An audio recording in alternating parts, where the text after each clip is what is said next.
నమస్కారం. రాజంపేటలో గత ప్రభుత్వ పాలకుల యొక్క పెత్తందారీ వ్యవస్థ నడిచింది.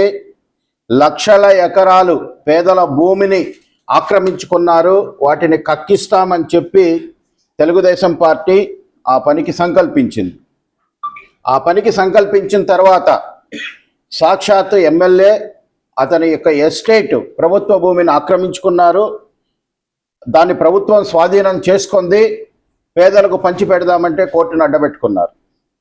మరోపక్క గత ఎమ్మెల్యే ప్రస్తుత మేడా మల్లికార్జున రెడ్డి, ప్రస్తుత రాజ్యసభ సభ్యుడు మేడా రఘునాథ్ రెడ్డికి సంబంధించినటువంటి 100కు పైగా ఎకరాల భూమిని, అక్రమ భూమిని ప్రభుత్వం స్వాధీనం చేసుకుంది.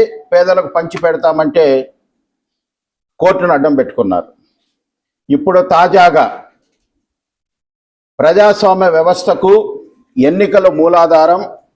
ఎన్నికలకి వెళ్ళేటటువంటి ప్రతి ఒక్క అభ్యర్థి ప్రజలకి తన వివరాలు తెలియజేయడం బాధ్యత. అంటే ఎన్నికల వ్యవస్థలో అఫిడవిట్ అనేటటువంటిది మొదటి అడుగు. ఆ మొదటి అడుగునే తప్పులు తడక పట్టించినటువంటి ఘనాపాటి మన ఆకే పార్టీ. సాక్షాత్తు అతనిగా సమర్పించినటువంటి అఫిడవిట్లో ఎన్నో తప్పులు, అందులో దాచిన భూములు ఉన్నాయి, దోచిన భూములు ఉన్నాయి. అంటే వాళ్ళకే తెలియడంలా ఎన్ని దోచుకున్నామో, ఏది ఎవరి పేర్ల మీద ఉందో, బినామీల పేర్లు ఉందో, ఎక్కడ ఉందో తెలియనటువంటి విధంగా దోచుకున్నటువంటి పరిస్థితి. ఇవాళ ఎలక్షన్ అఫిడవిట్ సాక్షిగా, వాళ్ళు సమర్పించుకున్నటువంటి సాక్షిగా మొదట దాచిన భూములు ఒకటి. ప్రస్తుతానికి మా పరిధిలో ఉన్నటువంటి సర్వే నెంబర్లలో వీళ్ళు ఇది దాచిపెట్టినారు అన్నటువంటిది కొన్ని మాత్రమే పొందుపరచి అడిగిన తర్వాత వచ్చినటువంటిది ఏంటంటే 1277/2లో 4 ఎకరాల భూమి ఎమ్మెల్యే గారి సతీమణైనటువంటి జ్యోతి గారి పేరు మీద ఉంది. ఇక్కడ అఫిడవిట్లో అభ్యర్థులు, వాళ్ళ భార్య, సభ్యుల యొక్క వివరాలన్నీ కూడా పొందుపరచాలి. కాకపోతే ఈ 1277/2లో 4 ఎకరాల భూమిని ఆయన దాచిపెట్టినాడు. దాచిపెట్టి ఓటర్లని, ఎలక్షన్ కమిషన్ని మోసం చేసినాడు. దీని వెనక ఉన్నటువంటి అసలు రహస్యం ఏదో ఆయనే చెప్పాలి. రెండవది, ఆయన అఫిడవిట్లోనే దోచిన భూములు కూడా చూపించినాడు. చాలా నిజాయితీగా చూపించినాడు. ఈ భూములు కూడా గోస్ట్ సర్వే నెంబర్లు కూడా ఇందులో ఉన్నాయి, లేని సర్వే నెంబర్లు కూడా. ఇందులో 1277/1 నుండి 1277/8 మరియు 1285 నుండి 1285/5 వరకు ఎలాంటి సాగు హక్కులు, యజమాన్య హక్కులు లేకుండా వీళ్ళు రాతి స్తంభాలు నాటిపెట్టినారు. రికార్డులలో వీళ్ళకి ఎటువంటి హక్కులు లేవు. రాతి స్తంభాలు రాసి పెట్టినారు. అఫిడవిట్లో మా భూములని చెప్పినారు. ఇది వైఎస్ఆర్సీపీ మార్క్ భూ కబ్జాకి ఉదాహరణ కాదా అని మేము ప్రశ్నిస్తున్నాం. అలాగే వీళ్ళు శేషమాంబాపురం, మందపల్లి గ్రామాల్లో ఉనికి లేని సర్వే నెంబర్లు చూపించి తప్పుడు ప్రచారం కూడా చేశారు. ఆ ఉనికిలో లేనటువంటి సర్వే నెంబర్లు 1277 ఒకటి, 1285 ఒకటి. ఇవి దోచిన భూములు.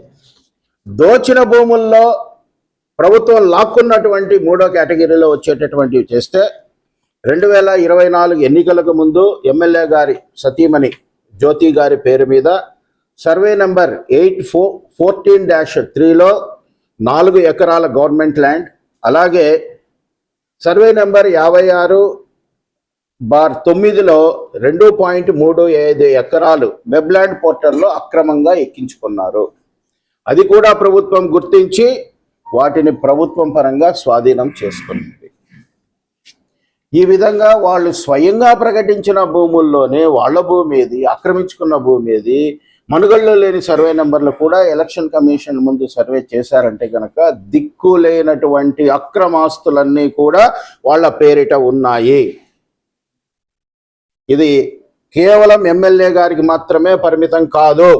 ఇందులో ఎంపీ గారి కుటుంబ సభ్యులతో పాటు మిగతా వైఎస్ఆర్సీపీ నాయకుల చేతిలో 1,00,000 ఎకరాల భూమి దాదాపుగా భూ కబ్జా అయ్యింది. మేము మొదటి నుంచి మేము చెప్తూనే ఉన్నాం, ఈ 1,00,000 ఎకరాలను మేము స్వాధీనం చేసుకుంటాం, చట్ట ప్రకారము పేదలకు పంచడమే ఇవాళ రాజంపేట తెలుగుదేశం పార్టీ యొక్క లక్ష్యం.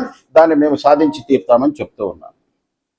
ఒకటే ఇవాళ వాళ్ళకి మేము డిమాండ్ చేస్తున్నాం లేదా హెచ్చరిస్తున్నాం, మీరు స్వాధీనం చేసుకున్నటువంటి భూములని స్వచ్ఛందంగా మీ పేరిట పేదలకు పంచిపెట్టండి, మేము సహకరిస్తాం, కాకపోతే మీరు బోర్డు వేసుకోండి. అంతేకాని ఇంకా అక్రమంగా మీ చేతుల్లో ఏవైనా కానీ భూములు పెట్టుకొని ఉంటే చట్ట ప్రకారం వాటిని లాక్కుంటాం, తద్వారా వచ్చేటటువంటి క్రిమినల్ చర్యలకు మీరు అర్హులవుతారని చెప్పి హెచ్చరిస్తూ ఉన్నాం. పెత్తందారీ వ్యవస్థలో మీ చుట్టూ ఉన్నటువంటి పేదలందరినీ కూడా భయకంపితులను చేసి మీరు చేసిన అక్రమాలకు అడ్డాగా పెట్టుకొని ఎన్నికల రాజకీయం చేస్తూ మనుగడ సాగిస్తున్నటువంటి మీకు హెచ్చరిస్తున్నాం, మీ పద్ధతులు మార్చుకోండి. అలాగే ఖచ్చితంగా ఎలక్షన్ అఫిడవిట్లో తప్పుడు సమాచారం ఇచ్చినటువంటి ఎమ్మెల్యే గారు క్రిమినల్ చర్యలకు అర్హులు. ఖచ్చితంగా క్రిమినల్ చర్యలు చేపడుతున్నాం. కాబట్టి మేము డిమాండ్ చేస్తున్నాం, మీరు ఎలాగూ అసెంబ్లీకి పోవడం లేదు, రాజంపేట సమస్యల గురించి అసెంబ్లీలో మాట్లాడడం లేదు, మీరు స్వచ్ఛందంగా రాజీనామా చేయండి. లేదంటే మేము చట్టపరంగా అన్ని చర్యలు తీసుకుంటూ మిమ్మల్ని అనర్హులుగా ప్రకటించేదానికి కూడా పోరాటం చేస్తామని తెలియజేస్తున్నాను.